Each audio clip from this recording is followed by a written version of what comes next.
Hello everyone, कैसे हैं आप सब। My name is Rahul Kumar और आप मुझे देख रहे हैं केमिस्ट्री द मैजिक चैनल पर। आज का हमारा टॉपिक है स्टैंडर्ड हाइड्रोजन इलेक्ट्रोड। ठीक है, प्रीवियस लेक्चर में हमने पढ़ा था इलेक्ट्रोड पोटेंशियल, हाफ सेल पर इलेक्ट्रोड पोटेंशियल जो है वो कैसे डेवलप होता है।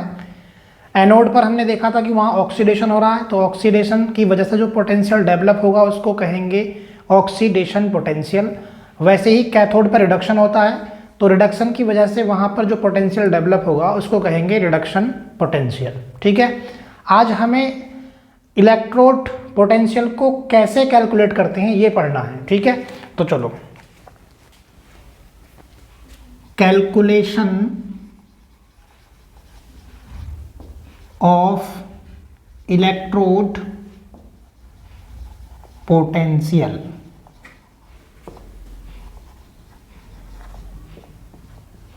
इलेक्ट्रोड पोटेंशियल की कैलकुलेशन। देखिए, इलेक्ट्रोड पोटेंशियल को कल हमने एक फॉर्मूला पढ़ा था, सेल का इलेक्ट्रोड पोटेंशियल कैसे निकालते हैं।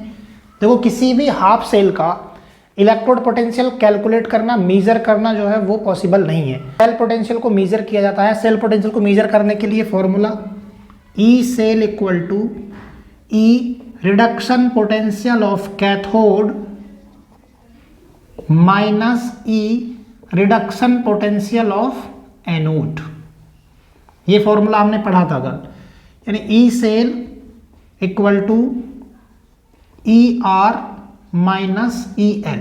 राइट हैंड साइड पे क्या होता है, रिडक्शन, इसलिए यहां पर ई आर, और लेफ्ट हैंड साइड पे क्या होता है, ऑक्सीडेशन, जो एनोड है। ये फॉर्मूले हमने प्रीवियस वीडियो में पढ़ लिए थे। ठीक है, अब देखिए, इलेक्ट्रोड पोटेंशियल को दो तरह से कैलकुलेट कर सकते हैं। पहला है स्टैंडर्ड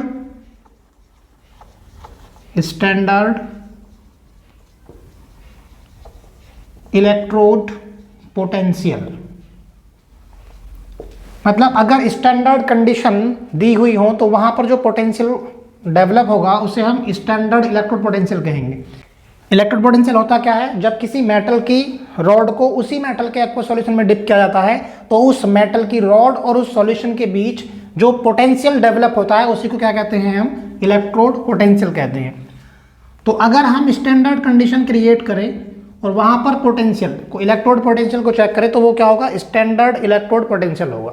अब स्टैंडर्ड कंडीशन होती क्या क्या है, टेम्परेचर मस्ट बी 298 केल्विन। जो सेटअप हमने तैयार किया है उसका पूरा टेम्परेचर कितना होना चाहिए, 298 केल्विन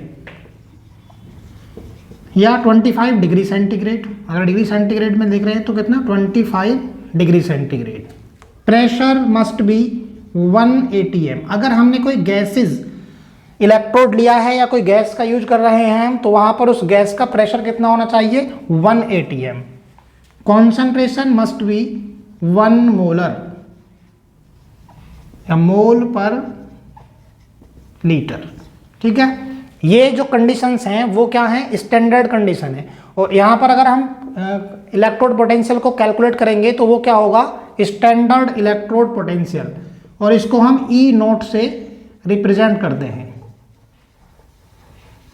स्टैंडर्ड इलेक्ट्रोड पोटेंशियल।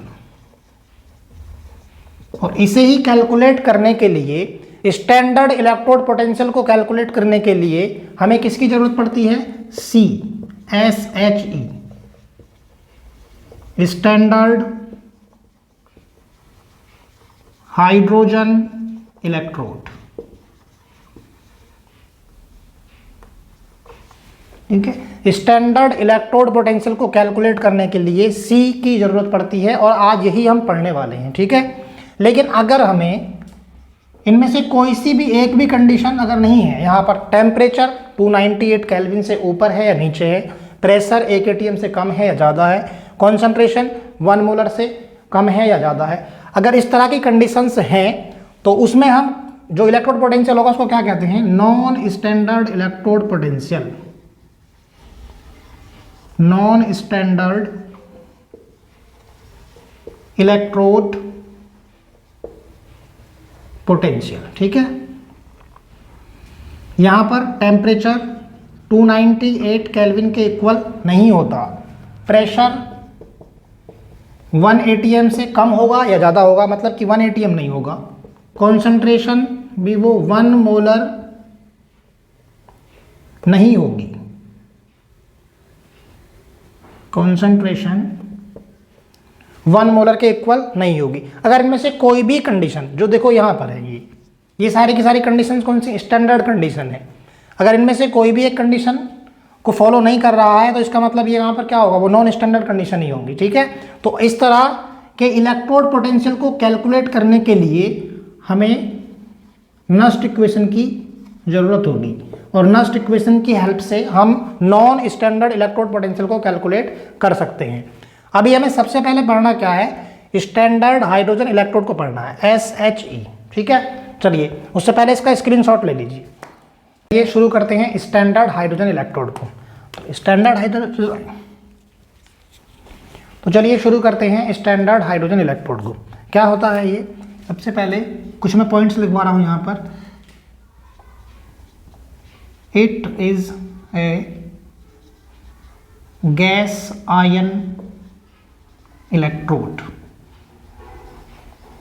ये जो है एक गैस आयन इलेक्ट्रोड होता है, मतलब कि यहाँ पर हाइड्रोजन गैस होती है, उसका इलेक्ट्रोड बनाते हैं हम, और यहाँ जो सॉल्यूशन होगा वो भी हाइड्रोजन का सॉल्यूशन, मतलब कि एसिडिक सॉल्यूशन को फिल करेंगे इसमें। ठीक है, दूसरा पॉइंट है it behaves as both anode half cell as well as cathode half cell, cathode half cell. मतलब ये एक एनोड और कैथोड के हाफ सेल जैसे काम करता है, मतलब दोनों की तरह ये एनोड के जैसे भी काम करेगा और ये कैथोड के जैसे भी काम करेगा। मतलब कि यहाँ पर ऑक्सीडेशन भी होगा, रिडक्शन भी होगा। कैसे होगा वो मैं आगे बताने वाला हूँ। ठीक है, थर्ड पॉइंट है it acts as a reference electrode, reference electrode. ठीक है, आयुपैक ने डिसाइड किया कि ये जो है रेफरेंस इलेक्ट्रोड है, मतलब कि हम किसी भी एलिमेंट की, किसी भी मेटल की या किसी का भी SRP कैलकुलेट करेंगे तो वो इसके रेस्पेक्ट में करेंगे, हाइड्रोजन इलेक्ट्रोड के रेस्पेक्ट में। क्योंकि हाइड्रोजन का जो इलेक्ट्रोड पोटेंशियल है वो कितना माना है, उसको माना है 0.00 वोल्ट। वो SRP की वैल्यू भी 0 है और उसके SOP की वैल्यू भी, मतलब कि स्टैंडर्ड रिडक्शन पोटेंशियल की वैल्यू भी 0 मानी गई है, और उसकी स्टैंडर्ड ऑक्सीडेशन पोटेंशियल की वैल्यू को भी 0 माना गया है। उसी के रेस्पेक्ट में दूसरा जिसका भी हमें कैलकुलेट करना होता है, तो इसी के रेस्पेक्ट में उसका इलेक्ट्रोड बना करके उस सेटअप तैयार किया जाता है, तब हम कैलकुलेशन करते हैं सेल पोटेंशियल वाले फॉर्मूले से। ठीक है, तो ये क्या है, इसको एक रेफरेंस इलेक्ट्रोड माना गया है, आयुपैक ने ये डिसाइड किया था। ठीक है, अब देखो फोर्थ पॉइंट है इसमें, the value of SRP and SOP, standard reduction potential और स्टैंडर्ड ऑक्सीडेशन पोटेंशियल की जो वैल्यू है हाइड्रोजन के लिए for hydrogen electrode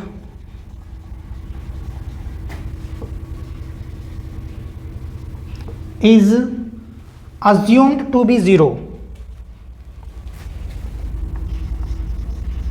assumed to be 0। मतलब अगर इसका होगा रिडक्शन, इस तरह से हम लिखेंगे इसको, ये क्या है, रिडक्शन की फॉर्म में है, E नोट H पॉजिटिव से H2। यहाँ पे क्या हो रहा है, देखो ऑक्सीडेशन नंबर डिक्रीज हो रहा है, +1 से 0 हो रहा है, मतलब कि क्या हो गया, रिडक्शन हो गया। तो इसके SRP की वैल्यू कितनी है, 0.00 वोल्ट, इतनी मानी गई है।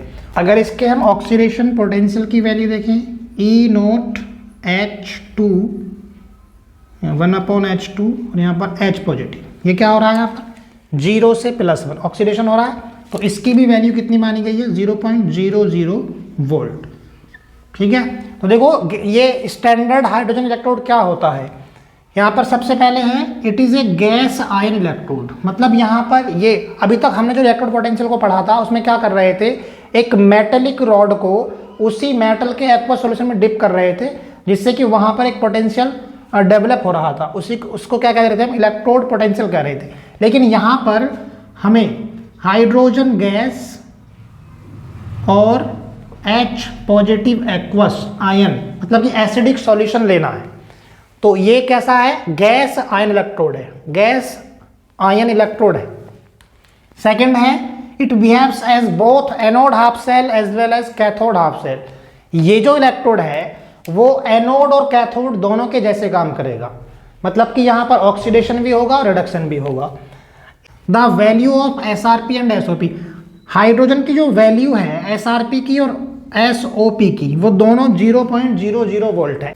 ये it acts as a reference electrode, मतलब ये एक रेफरेंस इलेक्ट्रोड के जैसे काम करेगा। रेफरेंस इलेक्ट्रोड के जैसे मतलब कि इसके रेस्पेक्ट में हम बाकी किसी भी एलिमेंट, किसी भी मेटल की SRP की वैल्यू को मेजर कर सकते हैं, क्योंकि इसका जो हमने देखो ऑक्सीडेशन पोटेंशियल और रिडक्शन पोटेंशियल दोनों को 0 माना है, क्योंकि 0 मानने से क्या कैलकुलेशन थोड़ा आसान हो जाती है बस ना। अब इसमें एक सेटअप तैयार करेंगे, वो मैं आगे बताने वाला हूँ कि कैसे कैलकुलेट करेंगे, कैलकुलेशन भी करेंगे हम विद एग्जांपल। तो यहाँ पर ये रेफरेंस इलेक्ट्रोड के जैसे काम करता है, क्योंकि किसी भी मेटल की या किसी भी एलिमेंट के SRP की एब्सोल्यूट वैल्यू को कैलकुलेट करना इम्पॉसिबल है, इसलिए हाइड्रोजन के रेफरेंस में सबकी वैल्यू को कैलकुलेट किया गया है और उसी आधार पर इलेक्ट्रोकेमिकल सीरीज को बनाया गया है। ठीक है, तो चलिए अब शुरू करते हैं इसका construction part. Standard hydrogen electrode बनता कैसे है, उससे पहले इसको नोट कर लीजिए। कंस्ट्रक्शन पार्ट देखते हैं इसका। देखिए यहाँ पर होता क्या है, सबसे पहले एक कंटेनर लेते हैं,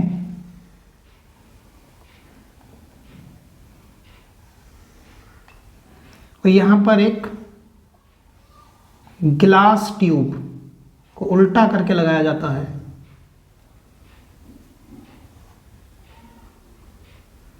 ये क्या है, ओपनिंग होती है यहाँ से इसकी, इसमें हाइड्रोजन गैस को पास कराया जाता है। और देखो यहाँ पर जो सॉल्यूशन होगा वो एसिडिक सॉल्यूशन, मतलब कि अभी भी प्रोसेस वही है कि मेटल, जब हम इलेक्ट्रोड पोटेंशियल को मेजर करते थे तो क्या था, किसी मेटल को उसी मेटल के सॉल्यूशन में डिप कर रहे थे। तो यहाँ पर भी, यहाँ पर हमने हाइड्रोजन गैस ली और हाइड्रोजन का ही सॉल्यूशन लिया है, मतलब कि एसिडिक सॉल्यूशन। तो यहाँ पर HCl का हमने सॉल्यूशन लिया है और ये 1 मोलर कॉन्सेंट्रेशन का है। इसकी जो मोलरिटी है वो कितनी है, 1। यहाँ पर देखो, यहाँ से एक वायर को लगाया जाता है और यहाँ पर प्लेटिनम ब्लैक, प्लेटिनम कोटेड एक प्लेटिनम का टुकड़ा लगा दिया जाता है, कोटेड प्लेटिनम फॉइल। ठीक है, और ये इसको एक वायर से कनेक्ट कर दिया जाता है इस तरह से। ठीक है, अब यहाँ पर जो गैस है हाइड्रोजन, इसका प्रेशर कितना रखना है, 1 बार या 1 atm। स्टैंडर्ड कंडीशन हमें क्रिएट करनी है, 1 atm प्रेशर हमें इसका रखना है। और यहाँ पर इस पूरे सेटअप का जो टेम्परेचर है वो T = 298 केल्विन रखेंगे। ठीक है, क्योंकि हम स्टैंडर्ड रिडक्शन पोटेंशियल को कैलकुलेट करने वाले हैं। तो देखो यहाँ से हाइड्रोजन गैस को जब पास कराया जाता है तो ये प्लेटिनम कोटेड, जो यहाँ पर हमने प्लेटिनम का एक टुकड़ा लगाया है, ये क्या करता है, ये हाइड्रोजन गैस को एब्जॉर्ब कर लेता है, एब्जॉर्ब भी करता है और एड्जॉर्ब भी करता है। तो ये कुछ गैसेस को तो एब्जॉर्ब कर लेता है, लेकिन जो बाकी गैस होती है वो यहाँ से क्या है, यहाँ से सॉल्यूशन में आ जाती है। यहाँ पर ये इस तरह से, ये ना ऊपर तक होता है, यहाँ पर ये जितनी को एब्जॉर्ब करता है वो कर लेता है, बाकी ये इस सॉल्यूशन में आ जाती है। तो देखो यहाँ पर हो क्या रहा है, यहाँ पर हाइड्रोजन गैस जो यहाँ से आ रही है उसको एब्जॉर्ब भी कर रहा है, बाकी की जो है वो यहाँ से निकल जा रही है। और इसमें H पॉजिटिव आयन है, H पॉजिटिव और Cl आयन है। तो देखो यहाँ पर होता कुछ ऐसा है, इस H पॉजिटिव आयन और हाइड्रोजन गैस के बीच एक इक्विलिब्रियम सेटअप हो जाता है, मतलब कि H2 reversible H positive gases और ये एक्वस फॉर्म में 1/2, यहाँ पर एक इक्विलिब्रियम सेटअप हो जाता है। तो यहाँ ये है इसका कंस्ट्रक्शन पार्ट। ठीक है, अब देखो यहाँ पर होता क्या क्या है, एज एनोड। जब ये एनोड के जैसे काम करता है तो देखो एनोड पर क्या होगा, एनोड पर तो ऑक्सीडेशन होता है ना, तो ऑक्सीडेशन किसका, हाइड्रोजन का H पॉजिटिव 1/2 से हम मल्टीप्लाई करेंगे बैलेंस करने के लिए। तो देखो यहाँ क्या हो रहा है, ऑक्सीडेशन नंबर 0 से 1 प्लस हो रहा है और यहाँ पर ये इलेक्ट्रॉन को लूज भी कर रहा है। लॉस ऑफ इलेक्ट्रॉन क्या कहलाता है, ऑक्सीडेशन कहलाता है। तो यहाँ पर हो रहा है ऑक्सीडेशन, ठीक है। और इस केस में इसका जो ऑक्सीडेशन पोटेंशियल है E नोट ऑक्सीडेशन पोटेंशियल किसका है ये, देखो यहां पर हम लिखते हैं H2 से H पॉजिटिव 1/2, इस तरह से इसको रिप्रेजेंट करेंगे। मतलब कि हमें यहां पर हाइड्रोजन का ऑक्सीडेशन होते हुए दिखाना है, H2 से H प्लस, 0 से +1 इसका ऑक्सीडेशन नंबर हो रहा है, 0 से +1। तो क्या हो रहा है, ऑक्सीडेशन हो रहा है, वो कितना होता है 0.00 वोल्ट, ये हमने माना है, ठीक है। तो इसका ऑक्सीडेशन पोटेंशियल कितना है, 0। अगर हम इसको रिप्रेजेंट करना चाहें तो रिप्रेजेंट कैसे करेंगे इसको, देखो सबसे पहले देखते हैं कैथोड पर क्या होता है। एज कैथोड, कैथोड के जैसे जब ये काम करेगा तो यहाँ पर क्या होगा, रिडक्शन होगा किसका, H पॉजिटिव, क्योंकि इसमें क्या है, सॉल्यूशन में H पॉजिटिव आयन है। हमने एक HCl का सॉल्यूशन लिया है 1 मोलर कॉन्सेंट्रेशन का, उसमें H पॉजिटिव आयन है, H पॉजिटिव आयन। ये इलेक्ट्रॉन को गेन करेंगे और किसमें, ये हाइड्रोजन गैस में चेंज हो जाएगा, हाइड्रोजन गैस में। देखो यहाँ +1 से 0 ऑक्सीडेशन नंबर डिक्रीज हो रहा है, इसका मतलब ये क्या हो गया, रिडक्शन हो गया, यहाँ पर रिडक्शन। और रिडक्शन होगा तो यहाँ रिडक्शन पोटेंशियल होगा, तो रिडक्शन पोटेंशियल की वैल्यू क्या होगी, E नोट रिडक्शन पोटेंशियल। तो हमें दिखाना है रिडक्शन होते हुए H पॉजिटिव से H2, तो E नोट H पॉजिटिव से H2 यहाँ पर 1/2 H2, ये रिडक्शन हो रहा है। 1 प्लस से 0 ऑक्सीडेशन नंबर डिक्रीज हो रहा है तो इसका रिडक्शन हो रहा है यहाँ पर, और उसकी भी वैल्यू क्या होगी, 0.00 वोल्ट, ठीक है। सबको समझ आती है ये बात। तो ये अब देखो इसको रिप्रेजेंट कैसे करेंगे इस सेल को, ये बात सबको समझ में आ गई। स्टैंडर्ड हाइड्रोजन इलेक्ट्रोड पर होता क्या है, देखो एक कंटेनर होता है, उसमें एक ग्लास ट्यूब को उल्टा करके लगा दिया जाता है और यहाँ पर एक ओपनिंग होती है जहाँ से हाइड्रोजन गैस को पास कराया जाता है, और यहाँ पर एक वायर के थ्रू एक प्लेटिनम कोटेड प्लेटिनम फॉयल को इसमें लटका दिया जाता है। हाइड्रोजन गैस को जब यहाँ से पास कराते हैं तो हाइड्रोजन गैस को ये प्लेटिनम का जो टुकड़ा लगाया है ये इसको एब्जॉर्ब कर लेता है, तो जिसको ये एब्जॉर्ब कर लेता है, लेकिन कुछ हाइड्रोजन गैस यहाँ से वो सॉल्यूशन में आ जाती है, बबल्स की फॉर्म में दिख रहा है ना, ये यहाँ से आ जाती है। तो यहाँ पर जो H पॉजिटिव और Cl नेगेटिव है, हमने इसमें HCl का एक्वस सॉल्यूशन भरा हुआ है, यहाँ पर ये हाइड्रोजन और H प्लस आयन जो है इसके बीच में एक इक्विलिब्रियम एस्टेबलाइज हो जाता है, ठीक है। तो यहाँ पर हाइड्रोजन का ऑक्सीडेशन भी होगा और H पॉजिटिव का रिडक्शन भी होगा। तो देखिए यहाँ पर होता क्या क्या है, एनोड पर क्या हो रहा है, हाइड्रोजन गैस का ऑक्सीडेशन हो रहा है, और कैथोड पर क्या हो रहा है, इसका रिडक्शन हो रहा है। दोनों ही केस में वैल्यू ऑक्सीडेशन पोटेंशियल की भी 0.00 वोल्ट और रिडक्शन के केस में भी 0.00 वोल्ट होती है, ठीक है। सबको समझ में आ गई बात। रिप्रेजेंट कैसे करेंगे इसको, देखिए रिप्रेजेंटेशन क्या होगा इसका, रिप्रेजेंटेशन ऑफ SHE।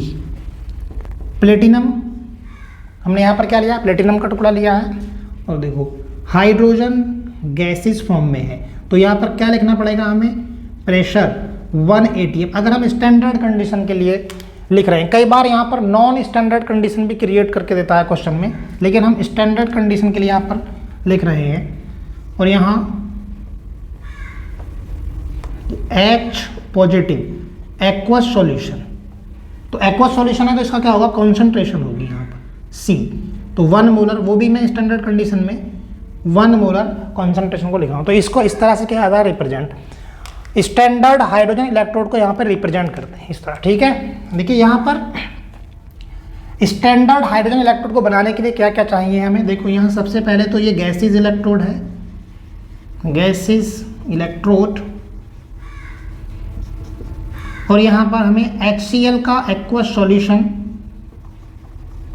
जिसकी कॉन्सेंट्रेशन 1 मोल पर लीटर होनी चाहिए, हाइड्रोजन गैस जिसका प्रेशर 1 बार होना चाहिए, और temperature must be 298 kelvin, temperature होना चाहिए 298 केल्विन।